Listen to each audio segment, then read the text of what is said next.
Bonjour toi! Dans cette vidéo, nous allons voir comment Dieu a rétabli le mode d'emploi de sa grâce ainsi que cette dernière. Après l'abandon de la foi du christianisme traditionnel par l'entrée de corruption et de contrefaçon de la grâce de Dieu, ce dernier a progressivement rétabli sa grâce. Ce que Satan avait détruit en plus d'un millénaire, Dieu le rétablit en moins de 500 ans. Tu te doutes bien que Dieu n'allait pas laisser Satan continuer son œuvre destructrice au travers du christianisme traditionnel apostat sans intervenir. De la même manière que Dieu avait suscité des prophètes pour ramener le peuple hébreu vers le chemin voulu par Dieu, le Seigneur a agi de la même manière avec de nouveaux serviteurs pour le rétablissement de l'enseignement de sa grâce, ne voulant qu'aucun périsse mais que tous arrivent à la repentance.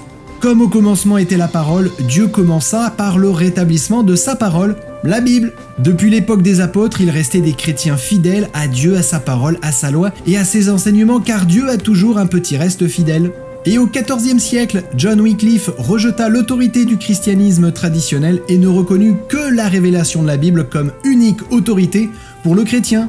De fait, il rejeta aussi certains dogmes non bibliques comme la transsubstantiation et la tradition comme autorité sur la Bible. En 1378, il commença la traduction de la Bible en anglais contre l'interdiction de l'Église. Il fut le premier à traduire la Bible en langue vulgaire pour la rendre accessible au peuple. Ainsi, Dieu rétablissait progressivement la table des pains représentant la parole de Dieu et l'enseignement du ministère de Jésus.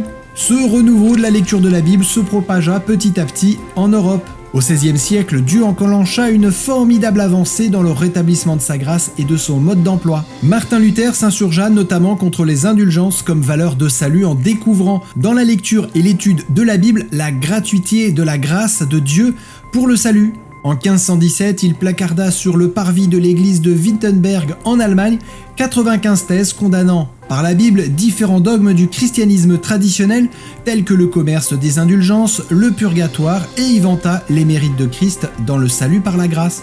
C'était le début du luthéranisme. Ainsi, Dieu rétablissait la repentance et le sacrifice unique de Jésus représenté par l'autel des sacrifices. Peu de temps après, Dieu rétablit le lien direct entre l'homme et Dieu par la prière, représentée par l'autel des parfums. Suite à sa conversion à la Réforme, Jean Calvin découvrit en 1536 l'importance de la prière personnelle dans la relation intime avec Dieu qui permet d'approfondir la conversion. Ce fut le début du calvinisme. Au début du XVIIe siècle, Dieu suscita un homme qui, après avoir rompu avec l'église anglicane et s'être isolé en Hollande en 1607, découvrit la théologie biblique anabaptiste avec ses principes de baptême des adultes par immersion et profession de la foi, principes bibliques auxquels sont opposés le baptême par aspersion et celui des bébés du christianisme traditionnel. En 1609, il organisa les premiers baptêmes d'adultes par immersion, fondant la première communauté baptiste qui s'étendra dans les colonies américaines à partir de 1638 avec Roger Williams, propageant ainsi la forme originale du baptême biblique. Ainsi, Dieu rétablissait la cuve des ablutions, symbole du baptême et de la nouvelle naissance. Mais Dieu poursuivit son œuvre de rétablissement jusqu'à ce que son sanctuaire, le mode d'emploi de sa grâce, soit totalement rétabli et purifié. Mais de ça, nous parlerons dans la prochaine vidéo. D'ici là, je te dis à bientôt et que Dieu te bénisse abondamment.